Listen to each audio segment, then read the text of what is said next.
Mayong hapon sa tanan. Uban ako karon si Sir Tony Acabal. Sir, mayong hapon. Mayong hapon. Sir, dungog ginawa karon nimong pangalan sir mas imong pagdagan sir. Unsa may nag-udyok nimo nganong ning dagan magkaana sa imong posisyon karon sir? Daghang salamat. Siguro sa uban nga wala pa makailas ako si Tony Acabal, ang writer, the author of the book The Miracle of the South, The Life and Times of the Dinagat Islands local hero, Divine Master Ruben Ederay Cleo Sr. I am the former Assistant Secretary to the Sangguniang Panlalawigan, former Barangay Captain sa Don Ruben, former SB Secretary sa Municipality of Cajanaw, former PBMA Board of Trustees, usa ka playwright, nalingkamot nga ang mga kahibalo o mga work experience na ako kini ka ambit sa atong probinsya, labi na sa atong mga kaigsunan din nagat. Sa karon nga pagdagan nimo sir, unsa may mga plataporma nimo sa karon?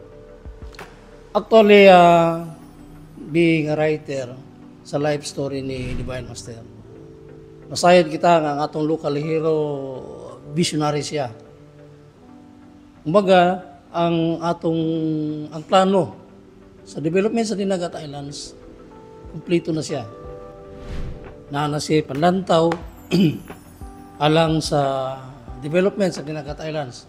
Pagpalambo sa atong ekonomiya, paghatag edukasyon sa mga kabataan, pagdevelop sa mga skills, talent sa atong mga kabataan, o kining usa ka importanteng butang sa edukasyon. Kining life and time sa atong local hero masulod kini sa Department of Education sa atong Division of Dinagat Islands, no, within the territorial jurisdiction of the province of Dinagat Islands, na kini ma-integrate o ma-include na ni siya ang ikatudlo na gikan sa grade 1, grade 2, grade 3, high school, maingon man ang college, aron ang atong local hero katong iyang mga panghimo, mahimo siyang panag-ignan sa atong mga kabataan. Mapadayon nato. So kining ligasiya sa atong local hero sa tanan ng mga dinagat no, kining ligasiya nga iyang gibilin kanato. Pinagi sa akong pagdagan nga mahimuon niya ako mahimong usa ka magbabalaod sa atong probinsya sa Sangguniang Panlalawigan. Mabuhatan ako kini og mga ordinansa, resolutions o any legislations, mahimong contribution alang sa atong kalambuan. Grabe. Grabe ka sir, grabe ka unod jud kay gyud. Makaingon jud ka nga di gyud basta-basta nga tawag gyud ba? Bright gyud. Sir, dugang pangutana, unsa ka mga balaod ang imong ma-propose pohon ug makalingkod na ka? Sa gikaingonan nako, usa ka importante nga gobyerno kining magbabalaod. Likewise atong ikon ang National Congress, Senate sa probinsya, sa Sangguniang Panlalawigan na siya. Sila ang mga legislative body. Kay wala may execute ang governor kung walay mga ordinansa. Kay ma-technical man ta kung mag-implementa nga walay mga ordinansa nga atong ipalabang. Kining ordinansa, kining mga balaod nun, importante ni kayo. Kini mo jive ni siya dito sa panlantaw sa atong local hero. Nga nag-ingon siya once upon a time, nag-ingon siya kang Mami Glenn nga, Mami, imo ang probinsya ning Dinagat Islands. Unsaon? Basta ka bilog unsaon. So kung sa gihimo ni Divine Master, gihimo siyang politiko, gihimo siyang board member, gihimo siyang kongresista, representative sa Congress, o pinaagi sa iyang House Bill, propose yung House Bill, a bill creating the province of Dinagat Islands.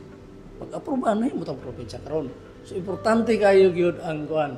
Tanang mga butang kinahanglan gyud sila magbabalaod. Kanang iyang mga palantaw sa kaugmaon sa Dinagat Islands, ang uban na wala ma-implement ngano man kay wala may balaod. Gibasihan. Unya puhon by opening sa class next year. Posible nga ma-incorporate na nito sa DepEd. So, ang mga kabataan na to, makailan ni siya kung di ba, gikan sa grade 1 hangtod sa college.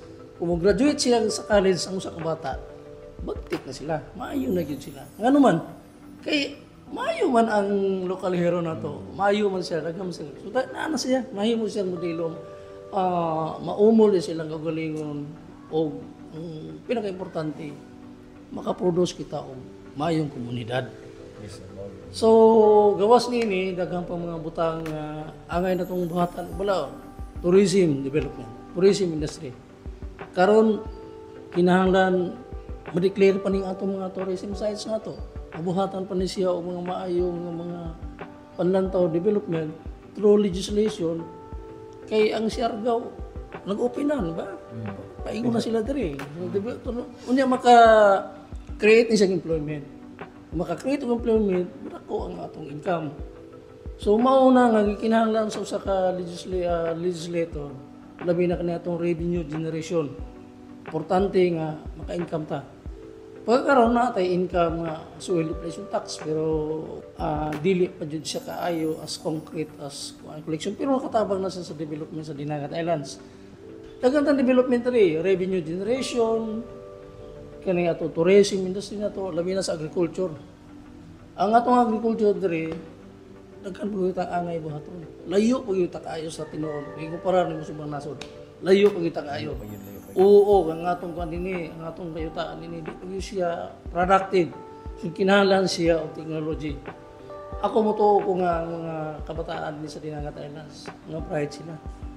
Naana sila kabalo lamang kay wa pa sila kabalo asa sila pa wala pa sila kabalo kung say wala pa introduction sa mga kuan. Kinahanglan ang atong gobyerno dili lang sa kabahin ang ilang tanawon kundi unsaon pag-develop sa individual yun i-develop ang resources na kanang resources nga nato kuning mga potential nga naa nato i-develop siya through legislation butang di pag legislation nga kinahanglan siya funding para diha kay kung wala kisa may mo pa nato kung ang atong hunahuna nato magyapon nga makililimos gyapon itong hunahuna magulat kanu sa tatagaan wala development nita po.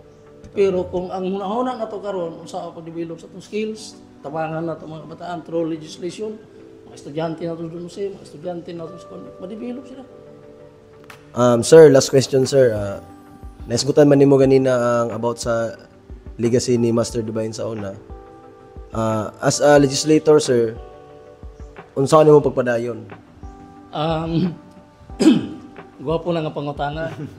Medyo lisod-lisod lang ito bago. Actually, naka-template naman siya. Kanang legacy siya, nahimo na niya. Katunguban niya ng mga pangandoy, mga plano, mga vision. Naka-template na siya. Meaning, ganun wala man siya mahitabo karon. Tungod kay wala siya legislation o mga palaod nun nga gihaom sa iyang mga programa o sa iyang mga vision. Una nga kung halimbawa mahimo kung usa ka SP member o legislator sa atong probinsya pinaagi sa pagpanday og mga balaod. Ako nang ingon sa inyo nga mga resolution o ordinansa kinahanglan nato. Example karon pabilin pa nga giduot na to, no? Giduso pa na to si local hero, although na iyang declaration nga local hero siya. Pero ang pag-implement na ini, kinahanglan mo siya mga series of resolution o mga ordinansa na kinahanglan to support.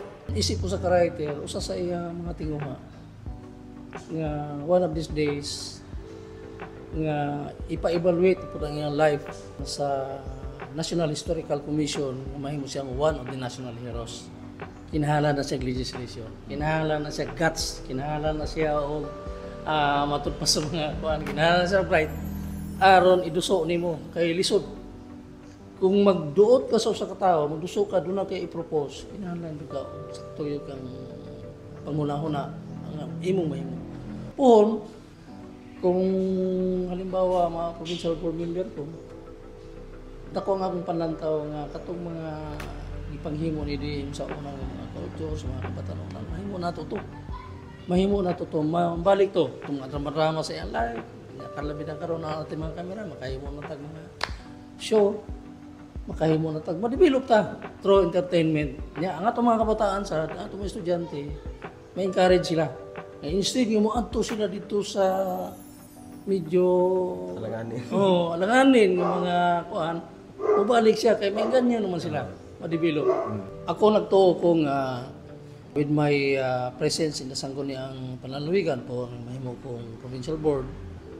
Nakita na ko nga katong mga gisugdan ni DN, development, youth development, katong mga ipanghimo no so mga drama, mga stage shows, mga concert, mga unsa pa rin na nga mga tapos i-develop ang mga kabatanunan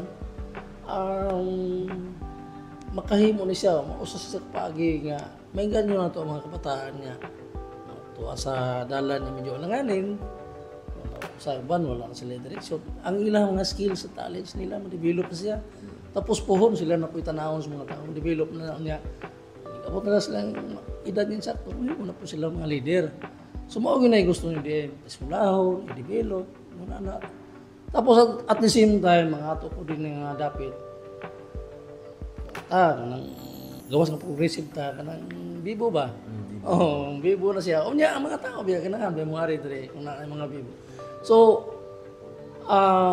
ako lang yung sa akong kaugalingon katong iyang ipangsugan ako ditong kay once upon a time nahimo ko kong playwright writer director mo ko sa drama at the same time composer ko kong mga kanta na so daghan po kong mga talent nga i-impart na to sa mga kabataan so kung pohon diya sa mga eskwelahan na anay direksyon ang atong istorya ang atong history na natay direksyon makatag so nagtuo ko nga siguro si local hero na asa man siya hindi pa yun po siya magtanaw nga napadayon ang iyali kasi daghang salamat Sir, mao to sir.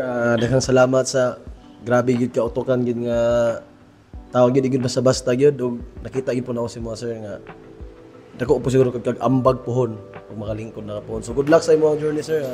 Salamat kay sir karon. thank you Thank you.